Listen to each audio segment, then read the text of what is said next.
Welcome back to this channel where we provide premium legal content. Today, we want to look at the topic privity of contract. By the end of today's video, we will be looking at, or we would have learned, what is privity of contract, number one. Number two, we would have learned the importance or why privity of contract is important. And number three, we would have also looked at examples of privity of contract. And number four, the exceptions to the principle of privity of contract. But before we look at all of this, it's important that I crave your indulgence to please subscribe to this channel so that you can continue to enjoy premium legal content that drops on this channel. With that done, let's look at what is the meaning of privity of contract. And of course, you should also remember that in every contractual agreement, there are basic ingredients. Number one, there must be an offer from one party and acceptance from the other party, whose minds are ad idem, meaning that their both minds have met together and they have agreed after the payment of consideration, either from one party to the other, to perform a particular agreement. But with that said, let's move to the meaning of privity of contract. Privity of contract basically means that if a person is not a party to a particular contract, that person cannot be compelled to, perform the terms and condition in a particular contract. The person can also not sue for the enforcement of the terms in the particular contract. Let's look at why this is important. This is important because it protects third parties, or it protects parties to a contract from undue interference from third parties. Now, this will become clearer when we look at the examples. Let's look at examples to privity of contract, and we'll give you 3 examples. Take, for instance, number 1, X and Y enter into an agreement to give a yellow tie to A. And in the event that X fails to give that yellow tie to A, can A sue X to perform the terms and conditions in the agreement between X and Y? Well, that's going to be difficult. Why? The reason is simple, because A is not a party to the agreement between X and Y. And because despite the fact that the agreement between X and Y is made for the benefit of A will be unable to sue because A is not a party to the agreement between X and Y. Now let's look at another example.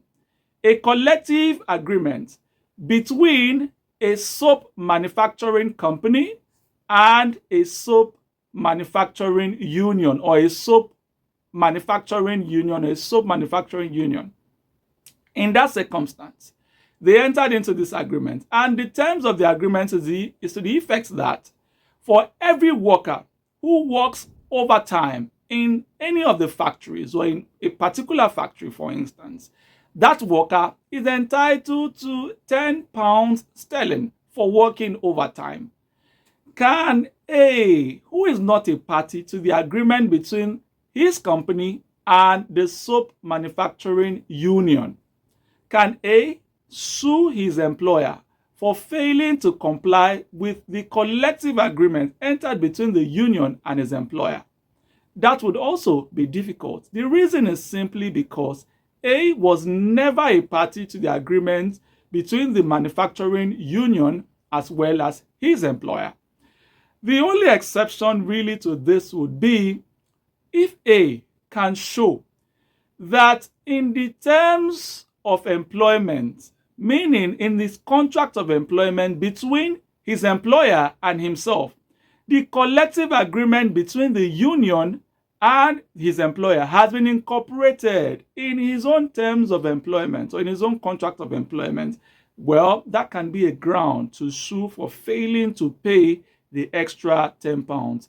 If A is unable to show that the collective agreement has been incorporated either impliedly or expressly in his agreement or in his terms of contract of employment, it will be difficult, to sue.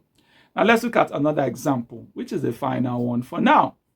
If A and B enter into an agreement to purchase a bottle of wine or red wine if England beats Spain or if Spain beats England. Either party that loses bills on him to purchase a particular red wine. In the event that A's party loses, can X, who is a manager of a particular store where they agreed to purchase that particular red wine, sue either of the parties whose team lost for failure to enforce the agreement that A and B entered into? Can X, who is the manager now, sue either A or B? That would also be difficult. The reason is simple, because X is not a party to the agreement between A and B. So if A fails to honor the particular agreement he or she made with B, X cannot sue either A or B for failure to enforce. It's only A or B that can sue A or B. Now, but there are exceptions to this particular rule or this particular principle in contract, which is basically privity of contract. One exception is that if the agreement is relating to trust, say a trust has been instituted for the benefit of a particular number or group of beneficiaries. If the trustees to that particular trust, continue or start misusing the trust in a way that is inconsistent with the trust, the trustees in law may have a right to sue, despite the fact that they were not beneficiaries or they were not privy, rather, to the contract, between the person who instituted the trust and the trustees. Secondly, in a contract of, indemnity or in a contract of insurance, a third-party insurance between, say, A and B for the benefit of a third party, usually a car, a motor vehicle insurance, the third-party beneficiary would have a right to sue in a case of damage to his or her vehicle to claim for compensation. And that is one of the exceptions to the principle of privity of contract. There are a couple of them. And therefore, that is why to every law, there's usually an exception. We hope that now that you've gotten to the end of this video, you must have, in one way or the other, been touched by this video. And that's why we crave your indulgence to please subscribe to this channel so that this channel can grow and we can continue to produce more legal content. See you next time.